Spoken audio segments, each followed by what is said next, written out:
The markets are looking absolutely steady, no jitter. 6172 on the Nifty spot. Let me welcome in Ajay Srinivasan, Chief Executive at Aditya Birla Group, Chief Executive Financial Services at Aditya Birla Group. Ajay works a couple of floors, I think on the 15th floor, India Bulls won, but we hardly get to see him at all. But great to see you today, this morning, Ajay. Good morning, Prashant here.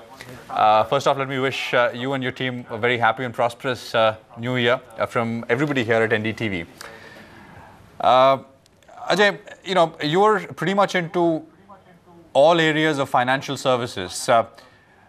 Mutual fund, insurance, broking, NBFC, you name it, you're present there. As we head into 2011, what are the big sort of growth opportunities? What are the big challenges that you see yourself for the businesses that you operate in at Aditya Birla Financial Services? Well, firstly, good morning, Prashant, and a very happy new year to you and to your viewers. As for 2011, as you said, Aditya Birla Financial Services Group is a large non-bank. We are present in a number of sectors outside of banking. I think the large Indian opportunity continues to remain as attractive as it's always been. I think with India growing as fast as it is, with savings rates being as high as they are, I think the opportunity for all our products and services really continues to remain fairly large. Having said that, I think the challenges, and I see these more as short-term transition challenges for the entire industry, are really around distribution. Because I think what has happened with the regulations on the insurance side and the mutual fund side is really the need for a completely different model in distribution to be able to build the reach, scale, and effectiveness and efficiency that you need to build in a business like this. So I would say distribution has become a fairly large, very large focus in the space. Customer needs and customers themselves is not such an issue as much as making sure you can reach customers and reach them in a cost-effective and efficient way. Ajay, good morning. Manvi also joining in from the Delhi studio. Let me take the opportunity to wish you and your team a very happy new year. That's a fair point that you've made about where the challenge lies. But give us, also a sense of immediate milestones that you have for the financial services business at Aditya Birla Group. See, at the Aditya Birla Group, are really what we're going after, Mansi, is to make sure that we get a balanced growth, to make sure top-line growth is met equally by profitable growth from the bottom line. Because I think it's very easy in a market like ours, where there's so much of opportunity and so much of growth, to get focused on the top line and not really focus on making sure you get the balance right. So in terms of priorities, really our focus is making sure we keep the top line going to continue to grow and capitalize on the opportunity. But at the same time, to make sure we are sensible in terms of the choices we make and to make sure it's profitable. It's our job to always try and get some concrete plans out from you, and I'm going to just stick with that for a moment. You've talked about opportunities, but in specific terms. I mean, what is going to occupy your mind space? Can we expect, some moves, say, in the first quarter of this calendar year? What's really next on the cards in real terms?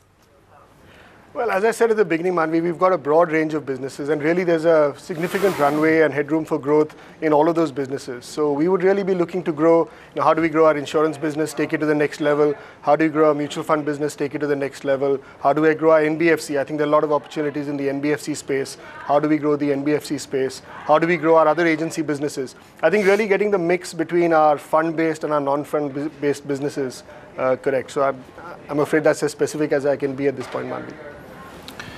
Ajay, you said some of the issues facing the industry are near-term in nature. They're just part of transition.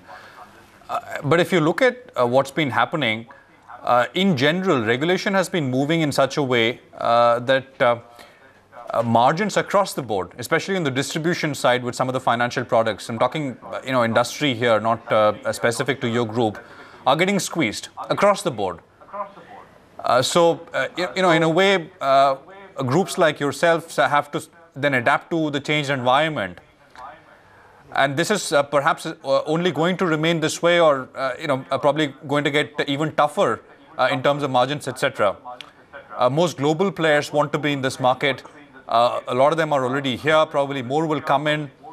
All of that is going to happen. So what can you do as a financial services conglomerate to sort of deal with some of the issues?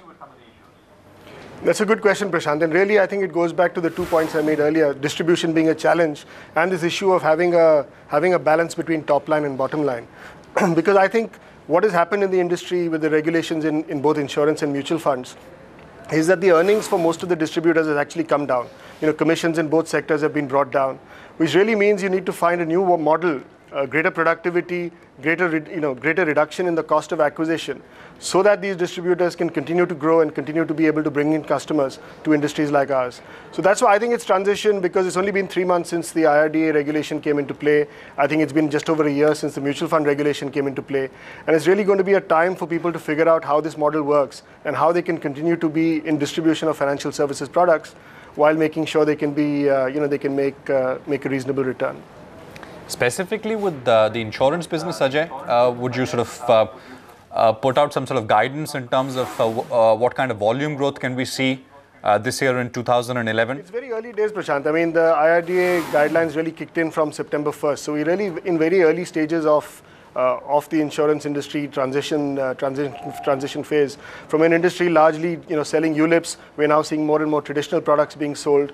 So I think we're in a transitionary mode in terms of this industry, which is why I don't think it's appropriate to make a statement on the future so early.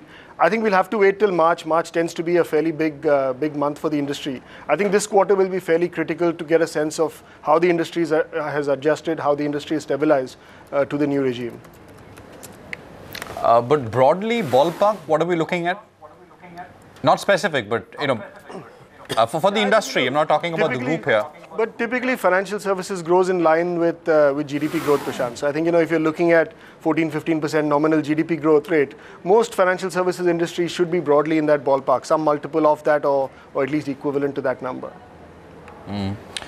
Talk about the banking license guidelines, etc., which were put out. What are your thoughts on that? I think, again, that's due this month, Prashant, so we're all looking forward to seeing what the guidelines will have in store. And then we'll kind of get a sense of where we go forward on that. But, I would presume you'd be interested and would like to apply for a license, right? Yes, we've said that, and it does depend on regulations and what the regulations allow. So we'll be waiting and watching. You operate an NBFC business as well. Because of what has happened over the last 3 months, of the October to December period, scams after scams, some housing finance companies involved, and all of that. Do you see, any impact on cost of funds, etc., for NBFCs as a whole? Yeah, I think there is definitely an impact on the cost of funds on NBFCs. I think the general table of interest rates has gone up for most people borrowing. NBFCs typically have wholesale basis of funding. So I think the cost of NBFCs has gone up uniformly.